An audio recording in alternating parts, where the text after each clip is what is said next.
Decks are not just simple structures. They may seem that way, but they're not. They need to be designed, built, and maintained properly. These two decks behind me, they're both fairly similar, right? They're both about 8 feet wide, 6 feet deep, about 7 feet off the ground. That's kind of where the similarities end.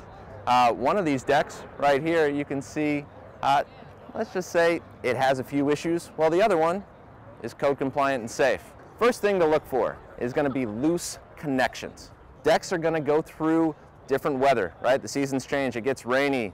Up north they get snow. So deck boards are going to get wet and then they're going to dry out and shrink and the connections are going to become loose.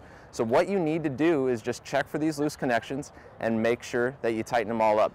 The next warning sign to look for is going to be missing connections. If I were to go under this deck, I would see that there's no hardware. This joist is just basically what's called toe-nailed, where the nail is taken and driven at an angle into your ledger board. That's not going to be good enough. That can weaken, that can corrode really easily, and you may not be able to see it. So you want to take a joist hanger and install that. The nice thing about finding missing connections, many of these connections are retrofittable. So if you've bought a house and you see that it's missing these things, go ahead and buy a few of these and install them for your safety. Next topic to talk about, corrosion. Here's a carriage bolt. This carriage bolt is covered with red rust. If you see red rust, it's time to consult a professional to find out whether you need to replace that fastener or connector.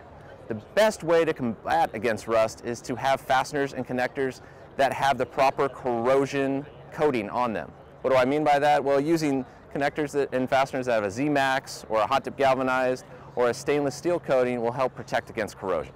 All right, last two warning signs you really need to be looking for are going to be for the lumber itself. As wood ages, it has a tendency to rot due to moisture. And to check for rotted lumber, there's a very technical way to do it. You take what's called a screwdriver. You jam it into the lumber.